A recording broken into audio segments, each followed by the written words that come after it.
Assalamualaikum warahmatullahi wabarakatuh. Perkenalkan, nama saya Nurul Aulia Bakri. Saya dari kelas M21A. Di video kali ini saya akan menjelaskan sedikit tentang kasus yang sempat menggegerkan warga pada tahun 2019, yaitu kasus gagal bayar PT Asuransi Jiwasraya. Nah, PT Asuransi Jiwasraya tengah menjadi sorotan masyarakat.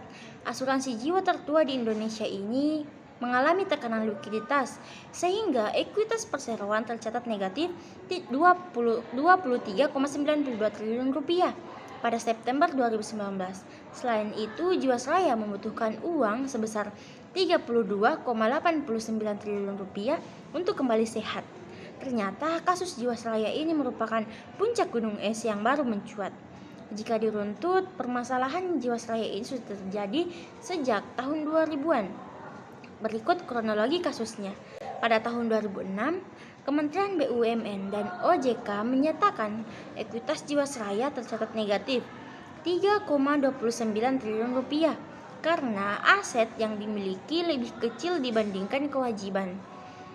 Kemudian pada tahun 2008, Badan Pemeriksa Keuangan atau BPK memberikan opini disclaimer untuk laporan keuangan tahun 2006 hingga 2007.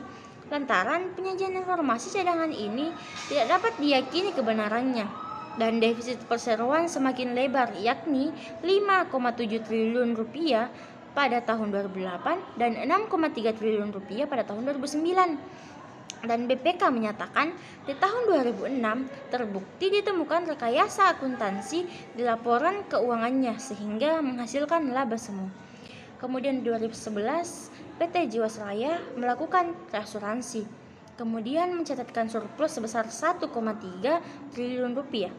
Namun sebenarnya metode reasuransi ini merupakan penyelesaian sementara atau jangka pendek, sebab keuntungan reasuransi ini tidak dianggap semu dan tidak memiliki keuntungan ekonomis.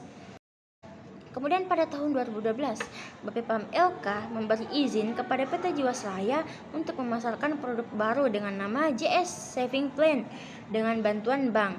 Bukannya menyehatkan, malah menjadi sumber masalah karena bunga yang ditawarkan cukup tinggi, yakni dari 9 hingga 13%. Dan bunga ini lebih besar dari suku bunga deposito pada saat itu. Dan yang paling mengejutkan, di tengah rumitnya permasalahan keuangan yang dialami oleh PT Jiwasraya pada tahun 2014, bukannya malah mencari tambahan pemasukan, malah PT Jiwasraya menggelontorkan sponsor untuk klub sepak bola asal Inggris, yaitu Manchester City.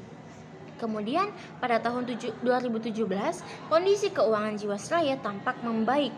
Laporan keuangan Jiwasraya mencapai positif dengan raihan pendapatan premi dari produk JS Saving Plan mencapai 21 triliun rupiah. Selain itu, perseroan meraup laba 2,4 triliun rupiah, naik 37,64% dari tahun 2016. Perlu diketahui sepanjang 2013 hingga 2017, pendapatan premi Jiwasraya meningkat karena penjualan produk JS Saving Plan dengan periode pencairan setiap tahun. Pada tahun 2018, tepatnya pada bulan Agustus, Menteri BUMN Rini Sumarno mengumpulkan direksi untuk mendalami potensi gagal bayar perseroan. Ia juga meminta BPK dan BPKP untuk melakukan audit investigasi terhadap Jiwasraya.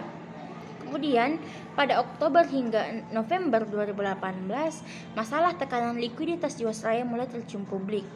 Perseroan mengumumkan tidak dapat membayar klaim polis jatuh tempo nasabah JS Saving Plan sebesar 802 miliar rupiah. Kemudian pada November, pemegang saham menunjuk Heksana Trisasongko sebagai direktur utama menggantikan Asma Wisyam. Dan tidak hanya sampai di situ saja, kemudian pada November 2019, Kementerian BUMN di bawah kepemimpinan Erick Thohir mengaku melaporkan indikasi kecurangan di Jiwasraya ke Kejaksaan Agung. Hal itu dilakukan setelah pemerintah melihat secara rinci laporan keuangan perusahaan dinilai tidak transparan. Dan berdasarkan kasus ini, saya ingin menyarankan kepada perusahaan untuk lebih selektif dalam memilih seorang pemimpin sehingga dapat lebih bijak dalam mengambil keputusan. Otoritas Jasa Keuangan atau OJK yang memiliki fungsi pengawasan dan pengaturan atas kegiatan jasa keuangan seharusnya bertindak lebih awal terhadap kasus PT Jiwasraya ini. Sangat disayangkan butuh waktu lebih dari 10 tahun dan kerugian bagi negara sebanyak 16,8 miliar rupiah.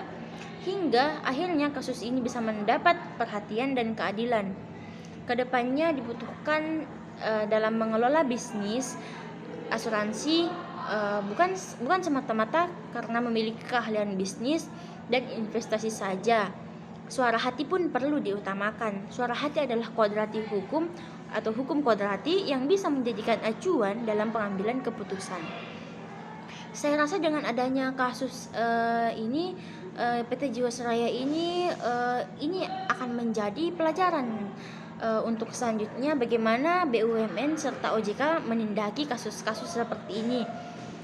Dan semoga saja tidak terjadilah kasus seperti ini di kemudian hari, karena sangat merugikan negara dengan kerugian yang sangat besar, dan juga merugikan kepada nasabah-nasabah yang telah terjerat investasi ini. Saya rasa hanya itu yang dapat saya sampaikan. Sekian dari saya. Wassalamualaikum warahmatullahi wabarakatuh.